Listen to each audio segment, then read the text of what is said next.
So let me introduce our last speaker of the evening. Dr. Karlyn Borysenko is an organizational psychologist.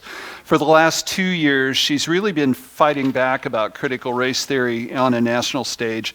She most recently broke the news of Coca-Cola's Be Less White training that was bringing national exposure to a problem that's really plaguing business and the schools around the country. She's a former Democrat. She's reforming.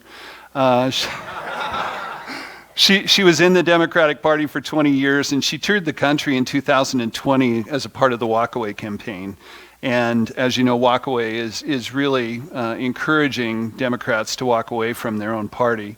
She's been featured on Fox News, Glenn Beck, Prager University, and the Rubin Report, and you can find her almost daily on YouTube. So Karlyn, thanks very much.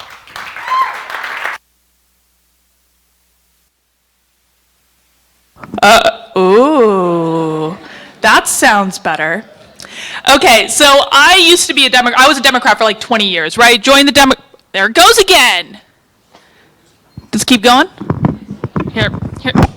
This is what we're gonna do.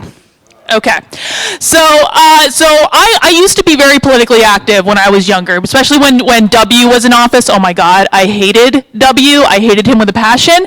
And then Obama got elected, and I was like, whew, I don't have to worry about this stuff anymore. I turned my brain off, and I just focused on life. I focused on, I was in graduate school at the time, finishing my PhD. I wanted to build a business. I wanted to do normal things that normal people do.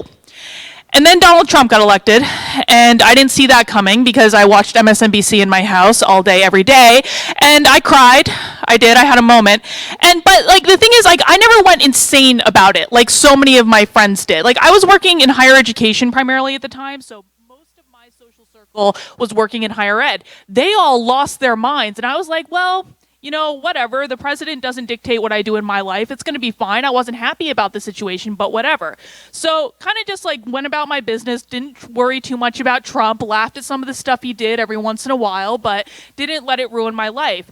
And then probably a little over 2 years ago, there were 3 incidents that really kind of started to wake me up. The first was that all of my friends started to go insane. And it started with, all of a sudden 1 week, they were like, Karlyn, you need to shut up and listen to black people. And I was like, what? I listen to black people all the time. What changed? You were normal a week ago. What happened? And they're like, well, have you read White Fragility? I was like, no, and I'm not going to because this is ridiculous. What is going on? And she was like, your role as a white person is to shut up. I was like, I don't think that's a good idea if we really want to understand the black experience, because you should have conversations and ask questions. So that was the first thing that happened. All of my friends went insane. The second thing that happened is, so I'm an organizational psychologist, so I go into businesses and I do trainings to try to make good work environments and make people happy and productive and all those things. Well, have you guys heard the term microaggressions? Yeah. So microaggressions started to pop up in these organizations I was working with, and all of a sudden, people were reporting each other to HR for being racist when they forgot to CC a black person on an email, or they forgot to invite them to a meeting, or they looked at them the wrong way in the hallway. These were microaggressions, and they were racist, and they had to be dealt with by HR. And I was like, what the holy hell is this? When did that, people forget to CC people on emails. This is not a national issue. But the third thing that happened is really the most interesting. You see, I'm a knitter. I'm not wearing any of my knitting tonight, but I am a knitter. And social justice started to take over my knitting community. Yes, it is taking over crafts. It is in quilting. It is in crochet. There is no craft that is safe from the social justice warriors. I mean, where do you think all the pink pussy hats came from? They came from the knitters, right? And so what started happening is I was mostly knitting online on Instagram. People share their pictures of their projects and stuff like that. All of a sudden, people were calling each other out all the time on Instagram. And there was this little mob of social justice warriors that were actually going after businesses. If you didn't say the right things, if you didn't use the right words, sometimes if you didn't say anything at all, you would get called out because silence is violence. And so you can't even be silent. You have to speak out on every issue. But it sounds funny, and it was, let's be honest. But it actually got really serious because there was one person, a gay man, who's supposed to be oppressed according to their little oppression hierarchy, but he posted a poem on Instagram talking about kindness, asking for empathy, all those good things. Well, he was called out so badly that he ended up having a nervous breakdown and went into the hospital on suicide watch. And at that point, with all of these things kind of happening at the same time, I realized that the political party I had aligned myself with was not the same party that I joined 20 years ago. And I started looking into what was going on, kind of similar to what Dan did. I had no idea this stuff was happening. And I started looking into what was going on and realized exactly how bad it had gotten. And it's bad, folks. What Lily just told you about this mirroring the Cultural Revolution in China, it is that bad. These days, I spend my days looking at trainings that are happening in organizations, looking at curriculum that's being taught in schools. It is being taught to children as young as 4 years old. The Arizona Department of Education is teaching that children start to become racist at 3 years old. 3 years old. It is happening all over the country. I have on my YouTube channel, if you want to see exactly how they do it, I actually had a 14-year-old who watches my channel record his class on Zoom and send it to me because he knew what to look for because I've taught them all the words, right? And what you see in this class for 8th graders is the teacher goes, "Don't you believe in the Pledge of Allegiance? Well, don't you believe in that line in the Pledge of Allegiance that says, and justice for all? Well, if you want justice for all, that means you want fairness. And if you want fairness, that means you want equity. Because is it fair that someone who needs, if we have 2 students and we give them both a Big Mac and one of them eats the Big Mac and gets full and one of them eats the Big Mac and is still hungry, is that fair? No, it's equitable to give that other child a second Big Mac. That's what the fair thing is. That's how they're teaching them. They're teaching them that equality of outcome, the outcome is what matters most, not the opportunity. Let me give you some other examples of things I've seen going on in organizations. So in the city of Seattle, segregation is back in Seattle. They actually did a segregated training where they separated their white employees from their black employees. The white employees had to come in on a vacation day to do this training, by the way. They wouldn't ask the black employees to do that. No, just the white employees. And they had to come in and write letters of apology for their inherent racism. Same thing happened at Sandia National Laboratories, which was the company in charge of maintaining our nuclear arsenal. Pretty important stuff, right? Well, Sandia National Laboratories jetted 40 of their white male executives off to New Mexico for a 3-day retreat where they also had to write letters of apology for being racist. The gentleman back here asks, are those Black Lives Matter activists, who are always white, by the way, that is totally true. At one of our walkaway rallies, we did it in Chicago, we were right in front of Wrigley Field, it was pretty awesome, and we get there, and actually, I was the token white person speaking at this rally, almost all the other speakers were black. We were protested by Black Lives Matter, they were beating their drums, and they were literally drowning out the voices of black people. Every single one of them was white. Every single one of them. So, but to answer this gentleman's question back here, do they consider themselves to be racist? The answer is yes. In fact, in White Fragility, one of the Bibles of this whole ideology, Robin DiAngelo literally says, I have been racist since the womb. Because she was socialized to be racist because she's white. So they actually wear it as a badge of honor. They admit it. Okay? They say, we have been racist all our lives. We will always be racist. The only thing that we can do is do the work to try to mitigate our inherent racism. This is what they're teaching to your children. This is very serious. Okay? Now, I've been around this ideology for about 2 years now. I have very nearly descended into madness. You guys see I don't really have much hair left. And, here's what I know about these trainings. They are not grounded in anything real. They are not grounded in science. There is no data to back them up. Another interesting thing about Robin DiAngelo is she has a whole chapter in her book called White Woman's Tears. This chapter is about how when she goes into organizations and does her workplace training with them, white women will start to cry. And the only reason that these white women are crying is to get out of this training because they don't feel comfortable having conversations about their inherent racism. There are 0 academic sources utilized in this chapter. None. And this is the book that is being taken seriously, that is being used in teacher training programs all over the country.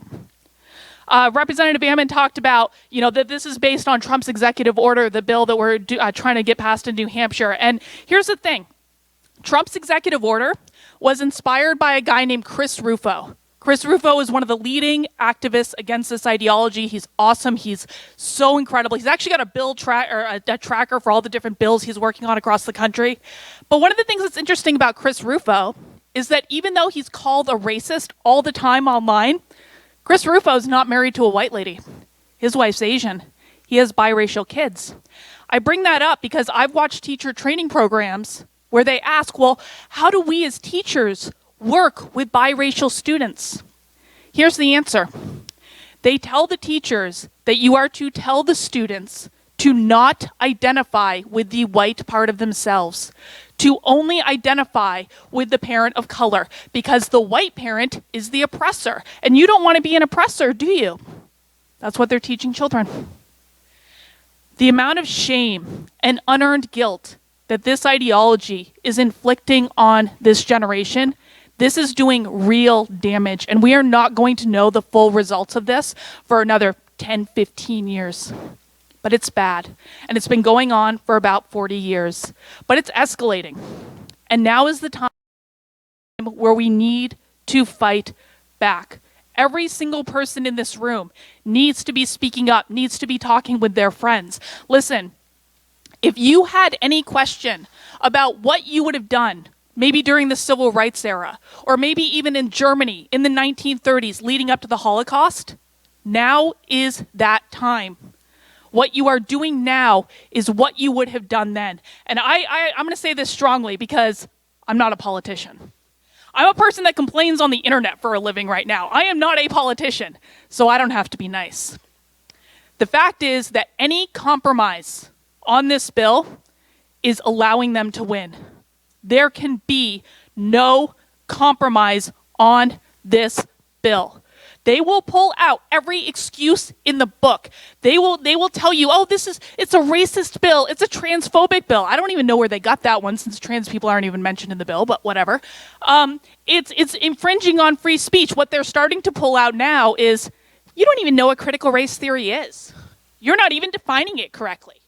No, we know exactly what it is, but they try to gaslight you at every single turn. And our governor needs to start acting like a Republican.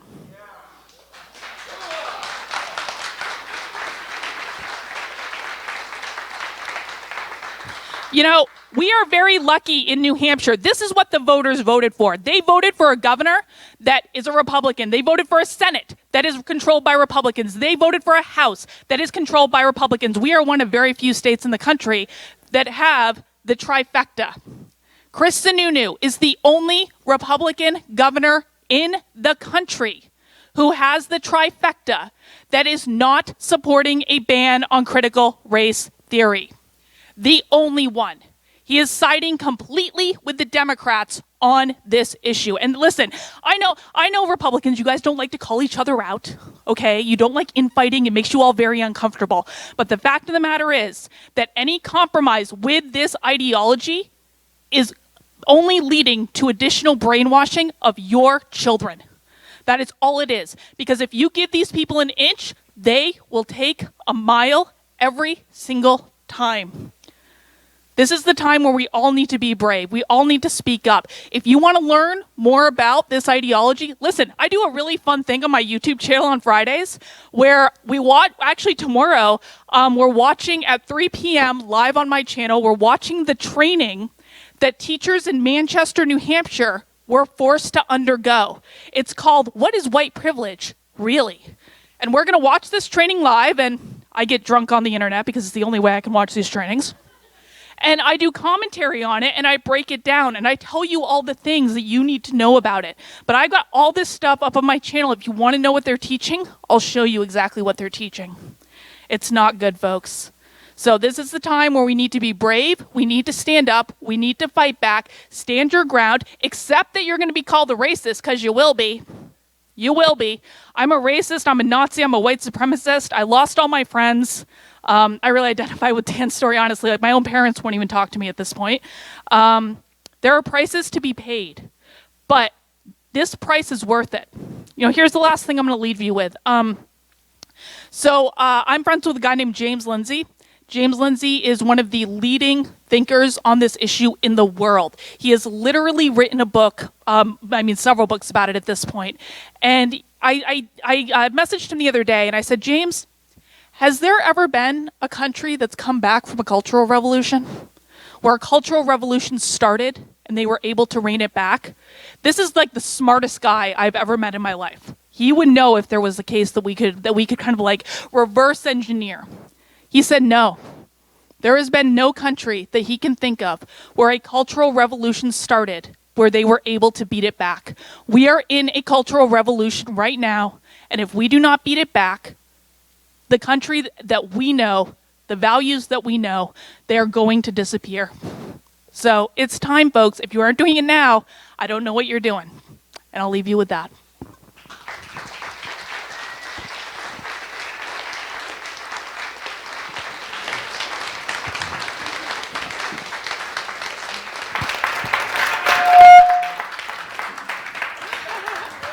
So thank you very much. Any questions for Karlyn?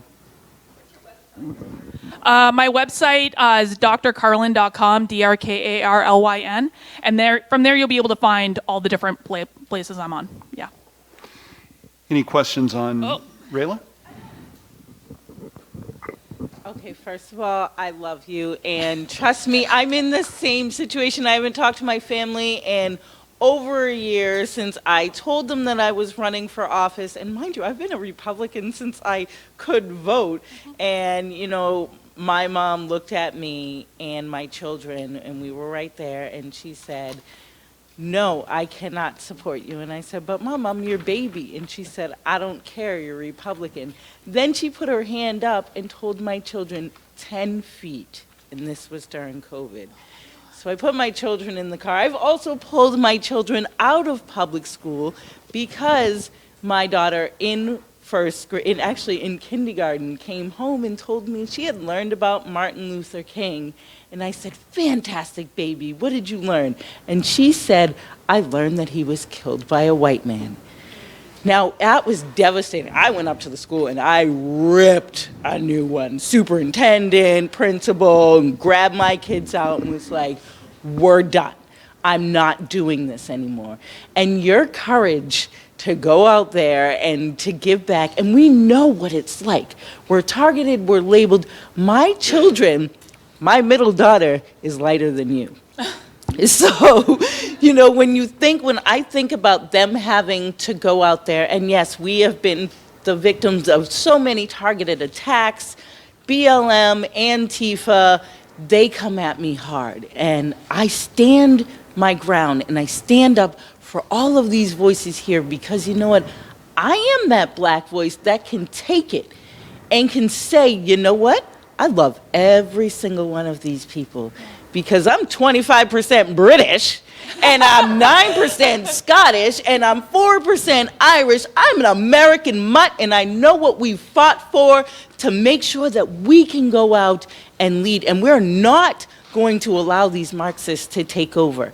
And I just love your courage, and I love that you're out there, and I would love for you to come on my show. We can get drunk together and comment. That would be fantastic. But God bless you. And trust me, I mean, we're in this together. Thank you. I appreciate that. And you know, listen, I was at this party a couple weeks ago, and there were like some big names there that are fighting back against this. There's like Dave Rubin and Peter Boghossian and like all sorts of people. Chris Rufo was there too, and we were actually having a conversation about you know, the people fighting back against critical race theory. And Chris said, every single person fighting back against this in a real way is connected by 1 degree to someone in this room. And he's 100% right. And I tell you that because there are not enough people fighting back against this. There really, really, really are not. And you know, we have each other's back.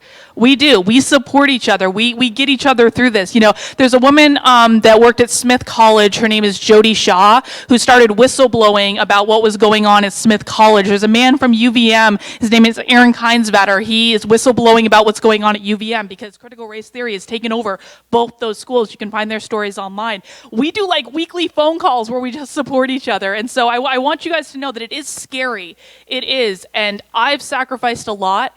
But I wouldn't change any of this for the world. This is about standing up for what is right. This is about standing up for values that we all believe in.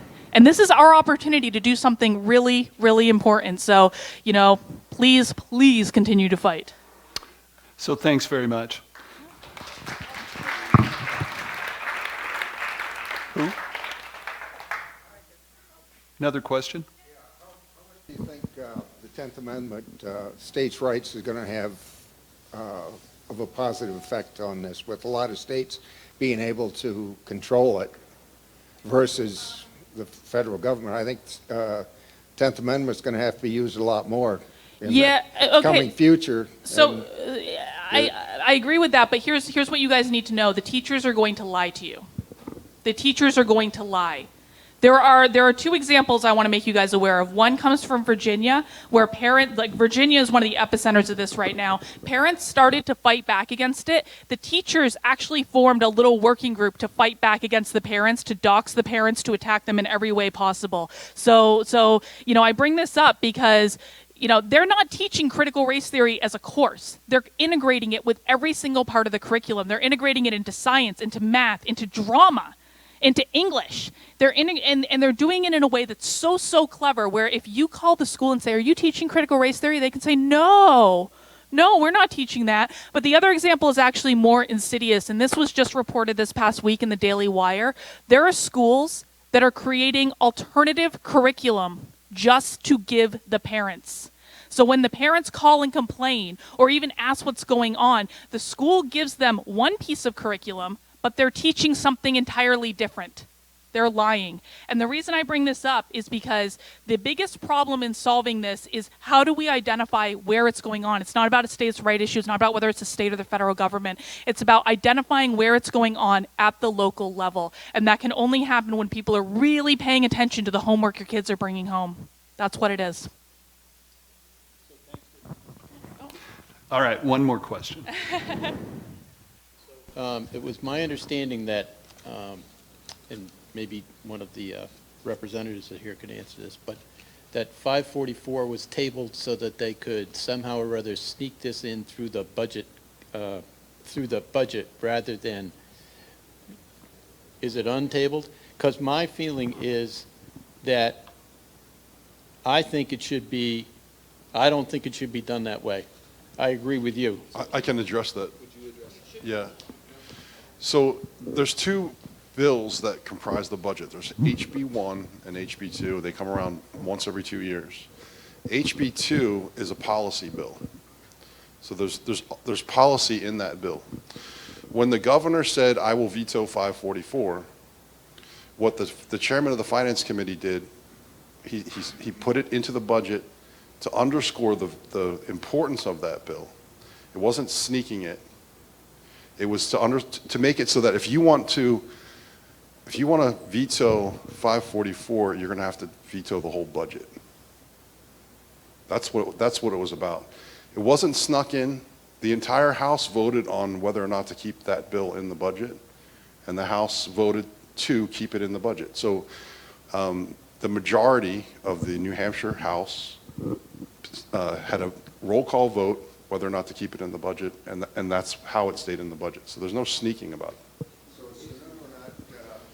we're not vetoing it because he is going to run for Senate and needs the Democrat votes I don't to think, get it?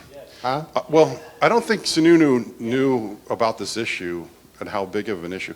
This is a winning issue for Republicans because the more He people, needs Democrat vote to get that Senate seat. well, possibly. I mean, And he gets a lot of He needs Democrat independence. votes the way it is. he needs I mean, independence.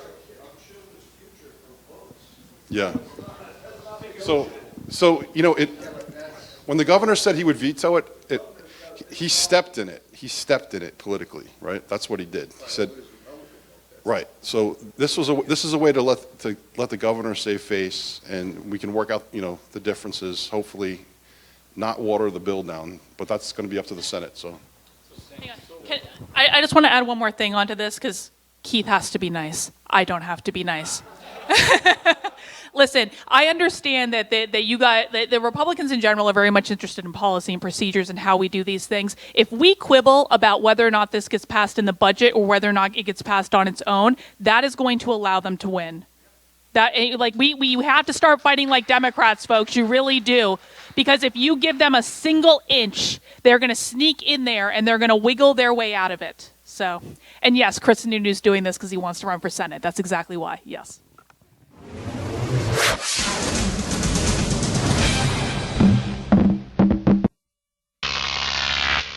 Croc TV.